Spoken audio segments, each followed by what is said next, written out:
Thank you very much, and good afternoon to everybody. It's a pleasure to be here, and let me first start off by congratulating IFPRI and Michigan State University. They've been a little bit modest today in terms of talking about the very extensive evidence base that they've accumulated behind this quick summary of their results.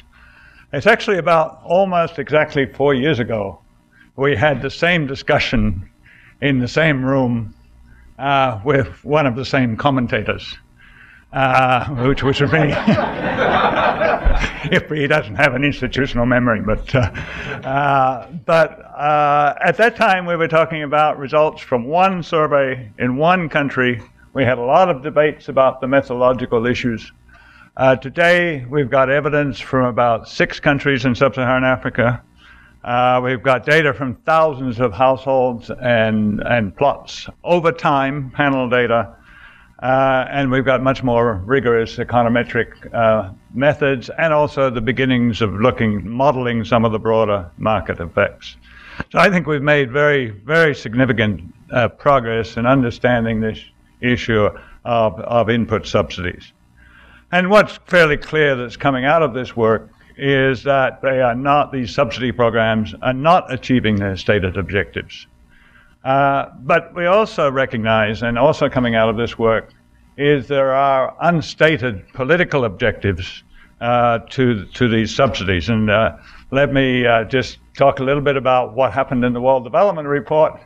As we were putting together the World Development Report, we had a stakeholder consultation in Africa. We had a very strong demand from that consultation in West Africa, actually, to include a section on what to do about subsidies, whether input subsidies were needed.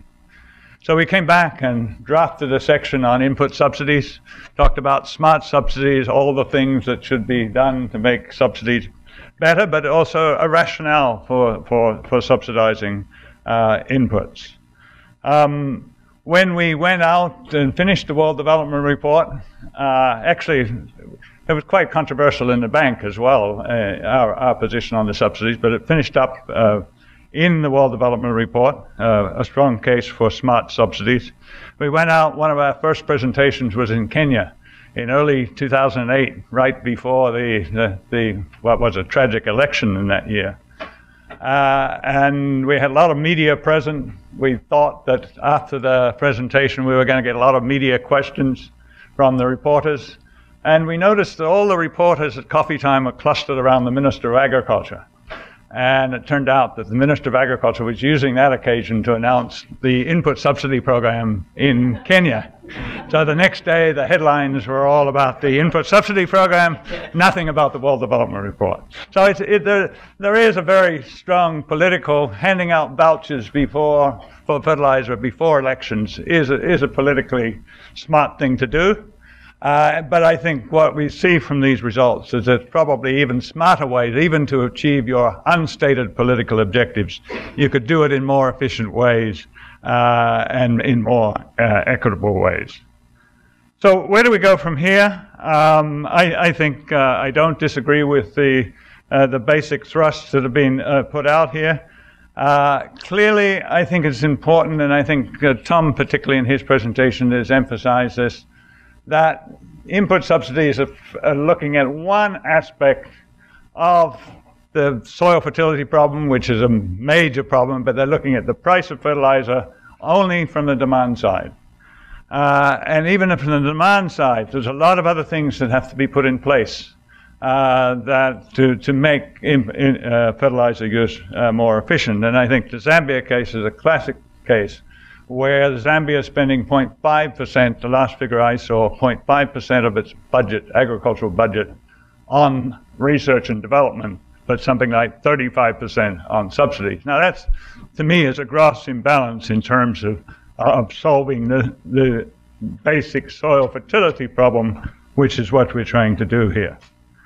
And then in the long run, also I think hasn't been mentioned, ways of improving access to finance and risk mitigation for smallholder farmers. I think that's critical.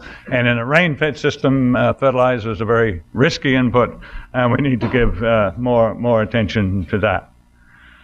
And then finally, on the supply side, we need concerted attention on improving fertilizer supply and reducing the cost of fertilizer along the supply chain. And whatever figures I've seen over the last few years, the best scenario is that even in a country like Kenya, which has got a fairly efficient private fertilizer system, fertilizer costs landed in Kenya are about 30% higher than Thailand. Thailand is a major agricultural success story. They import most of their fertilizer. So ways of obviously a lot of this is port infrastructure, road infrastructure, but it's more than that in terms of the efficient logistics along the supply chain, and then input dealerships, a dense network of input dealerships that will bring fertilizer closer to the farm gate.